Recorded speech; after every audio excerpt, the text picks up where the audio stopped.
Bismillahirrahmanirrahim. Assalamualaikum warahmatullahi wabarakatuh.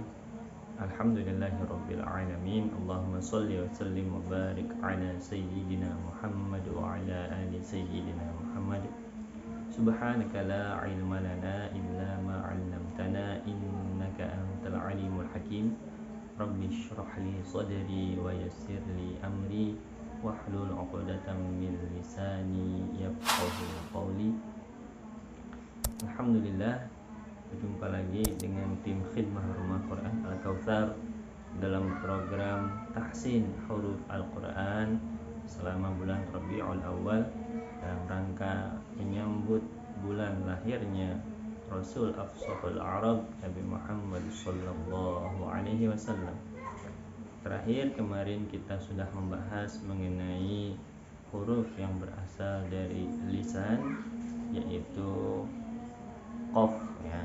Dia pangkal lidah atau bagian belakang lidah bertemu dengan langit-langit lunak, o, q, u. Dan sebelumnya kita sudah bahas huruf-huruf yang ada di al-halq tenggorokan. Sekarang kita akan membahas huruf yang berikutnya, yaitu huruf kaf. Huruf kaf makhrajnya atau asal suaranya adalah belakang lidah atau pangkal lidah bertemu dengan pertengahan antara langit-langit lunak dan keras. Jadi antara bagian belakang langit-langit yang lunak sedikit maju ke depan sampai ada perbatasan antara langit-langit lunak dan keras, itu adalah makhraj huruf kaf ketika dipertemukan dengan pangkal lidah.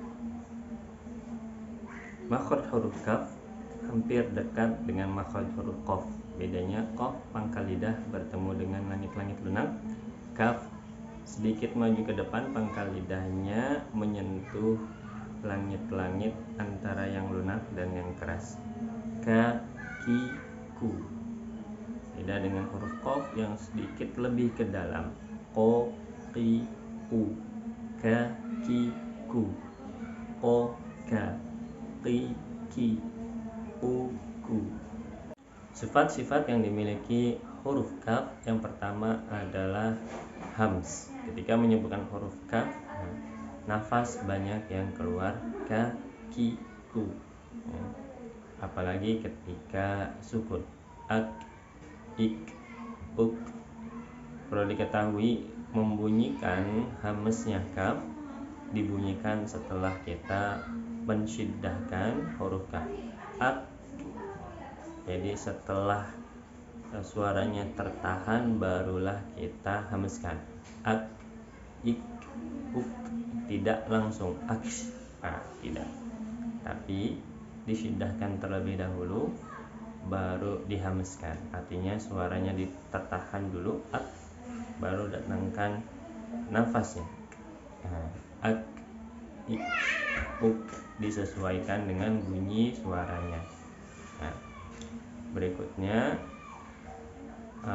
sifat huruf kaf memiliki sifat syiddah, artinya suaranya tertahan. Ak, ik, uk tidak berjalan. Adapun yang berjalan adalah nafasnya. Ketika suaranya tertahan, nafasnya tetap berjalan. Bagaimana caranya? Kita datangkan suaranya dulu, kaf, lalu kita tahan, tidak berjalan, ak, baru kita hembuskan. Ak, ik, uk, tak, tubuh, dan lain sebagainya. Berikutnya sifat yang dimiliki huruf kaf yaitu istifal. Ketika kita membaca atau melafalkan huruf kaf, suaranya akan cenderung menuju ke bawah. Ka, ki, ku. Bukan baca ko, ki, ku, tapi ka, ki, ku. Dan berikutnya kaf memiliki sifat yang namanya infitah. Ketika melafalkan huruf kaf, suaranya terbuka. Ka, tidak mengurung. Ko, tapi ka, ki, ku. Suaranya infitah, membuka. Ka, ki, ku. Kita lafalkan bersama-sama huruf kaf. Bismillahirrahmanirrahim. Ka, ki, ku, bak, bik, buk, akka, iki, ukku, kamka, kimki, kumku, kanka. Karena nun bertemu kaf, dia ikhfa, jadi sedikit ditahan, sekedar ukuran gunnah kamilah. Kanka, kinki. Gitu juga ketika kafnya kasroh sebelumnya nun sukun, maka dibaca juga ikhfa. Kunku sama juga dibaca ikhfa. Bak, bik, buk, kutiba, taktubu, kitab. Alladzi khalaqaka, nakhluqukum, maliki yaumiddin. Alladzi khalaqaka fasawwaka fa'adalak. Seperti itu pembacaan huruf kaf. Kesalahan yang sering terjadi menyebutkan huruf kaf adalah yang pertama, kita tidak mendatangkan hams di dalam huruf kaf. Jadi bunyinya seperti huruf K bahasa Indonesia. K, ki, ku. Ya, tidak ada hamsnya sama sekali. Berbeda dengan bunyi huruf kaf bahasa Arab atau kaf yang digunakan di dalam Al-Quran. K, ki, ku. Kenapa bisa berbeda?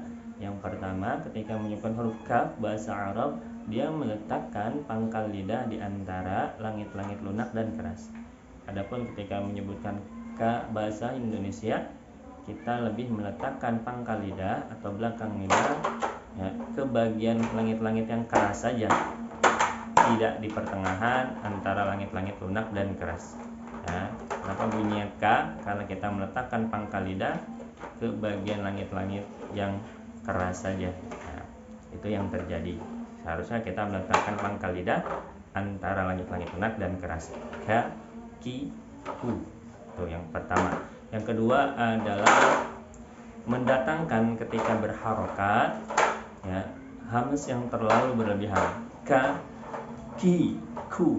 Ka, ki, ku. Ka, ki, ku. Itu contoh yang salah. Ketika berharokat, kaf sifat hamsnya akan lebih terlihat jelas ketika sukun. Adapun ketika berharokat mungkin jelasnya akan lebih sedikit dibanding ketika sukun. Ak, itu terasa jelas. Namun ketika berharokat, ka, ki, ku, itu sudah cukup. Kalau ka itu berlebihan, kalau ka tidak ada hamsnya sama sekali, itu juga kurang pas. Itu saja mungkin dari saya. Kurang lebihnya saya akan mohon maaf. Hadanallahu wa iyyakum ajma'in. Jazakumullahu khairan katsiran. Assalamualaikum warahmatullahi wabarakatuh.